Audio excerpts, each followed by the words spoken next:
많다고 봅니다. 예, 그렇습니다. 그런 내용 포함해가지고 내란 전담 재판부 얘기도 있고 이제 사법개혁을 올해 안에 다 법률을 이제 만들어서 통과시키겠다고 하는 것이 이제 민주당의 이제 시간적 타임테이블 계획인데요.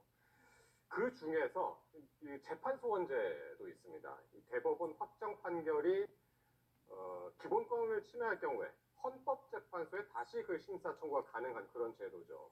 이 법여권 법제사법위원들이 오늘 재판소원 도입을 위한 토론회를 열기도 했는데요. 추미애 법사위원장의 발언 한번 들어보시겠습니다.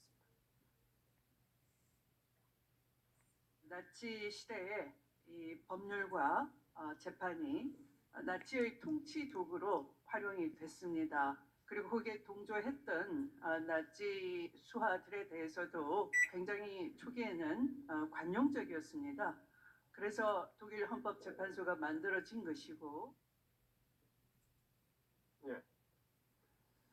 자, 추미애 의원, 독일 헌법재판소가 탄생했던 배경을 지금 언급을 했습니다. 그때 상황인데 지금 우리의 상황과 비슷하다라는 취지인데 일반 재판이 미흡하면 헌법재판소가 나서야 한다. 그런 주장으로 들리는데. 네, 지금으로서는 사실은 조희대 대법관에 대한 불신에 대한 대법원장에 대한 불신 때문에 사실은 계속해서 이 사법개혁에 대한 필요성이 목소리가 높아지고 있다고 보는데 독일의 예를 든 것이죠. 나치 시대에 사실 재판이 이루어졌고 나치의 그런 재판을 빙자하고 여러 가지 법치를 빙자해갖고 안 좋은 그런 우리 생명을 위협하는 여러 가지의 그런 비극적인 일들이 많지 않았습니까? 이때 동조했던 사람들이 재판을 받게 됐는데요. 결국에는 재판을 받았음에도 불구하고 관용적인 판결을 받으면서 손방망이로 끝났다는 거죠.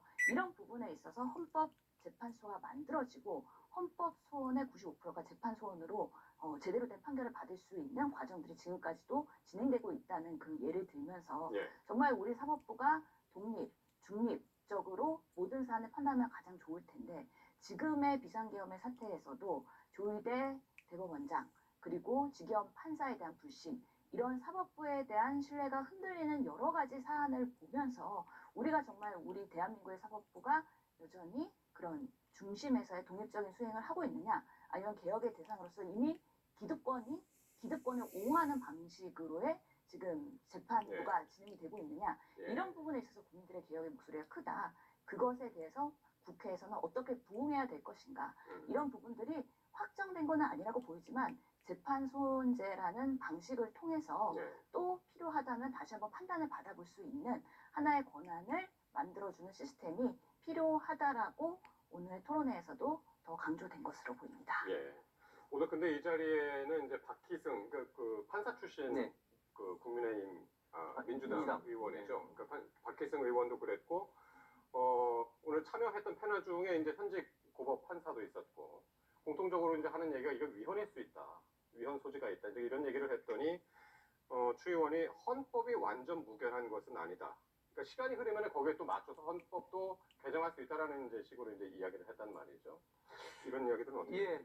추 의원이 말한 게 제가 볼 때는 100% 틀린 말만 하고 있습니다. 100% 틀린 말만. 아니 헌법이 뭐 완전 무효한 건 아니죠. 그럼에도 불구하고 기존의 헌법을 지켜야 되죠. 만약에 문제가 있는 헌법의 조항이 있으면은 국민투표로 헌법을 개정을 해야 됩니다. 그런데 지금 현재 헌법이 완전 무결한 게 아니라고 해서 지금 현재 헌법을 무시한다는 말은 말이 안 되는 것이죠.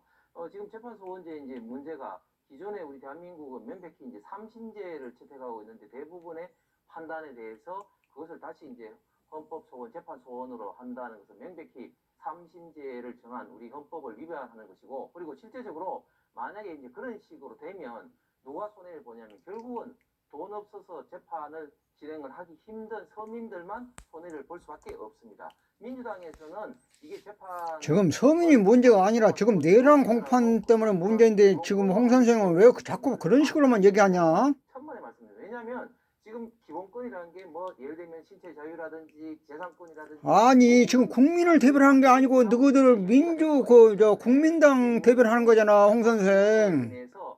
대법원 결정에 대해서 불복을 해서 욕나게 하지 말할게요. 끌고 가는 재판 소원이 자꾸 얘기하는 거는 지금 누구 국힘 얘기하는 거지 지금 국민 대변하는 거 아니잖아 너희들. 이제 이런 그 비용 문제 이런 것 때문에 손해를 보는 건 결국은 서민들이 손해를 서민이 본 게 아니라 너희들이 손해본다고 지금 자꾸 지랄하는 거잖아. 이 씨발놈아. 물론이고 변호사 그리고 법조계에 있는 모든 사람들도 예. 제가 볼 때는 반대 의견을 표명하고 있는 것 같습니다. 예. 일단 그 추 의원은 일단 독일 제도를 이제 상당히 예로 많이 들고 그거를 이제 기준으로 해서 이제 삼는 것 같은데 독일 헌법재판소에서는 이렇게 지금 하고 있는데 그런 문제가 전혀 없었다. 일반 재판에 대한 헌법 소원이 전체의 5%밖에 안 된다. 예. 예, 이렇게 이야기를 하더군요. 실제로 사심제가 되면은 재판 쏠림 현상이 있고 오히려 시간만 길어지고 오히려 많은 사람들이 더 고통을 그 뭐야 독일, 미국, 일본 따라갈 게 아니라 그냥 우리나라에서 법을 만들어 너희들이 이렇게 순항하고 있다라는 것을 왜 남의 법을 따라서 하냐? 거고요. 멍청한 새끼들아. 파킨슨 의원도 국민의 편의성이나 아니면 사법의 경제성. 응, 우리나라 법을 만들어야지 왜 독일, 일본, 미국을 따라가냐고. 차라리 소련, 중국을 따라가던가. 천천히 해야 되는 거 아니냐라는 이야기도 충분히 눈만 깜빡깜빡하고 있어. 있다고 생각을 하기 때문에 우리가 사법개혁은 사실 이번에 내란 이런 3특검 이런 것들이 연말까지는 마무리가 되고 완전 메뚜기구만. 이제는 대한민국이 민생과 경제를 위해서 나아가야 되는 정치의 시간이 내년부터 열어질 텐데 이런 검찰개혁이나 사법개혁도 연말에 빠르게 끝내고서는 이제 정말 예. 민생을 위해서 나아가자는 의미에서 좀 빠르게 오늘 논의가 되고 있는 부분이긴 한데 아, 촬영하느라 허리 아프다고. 빨리 끝내.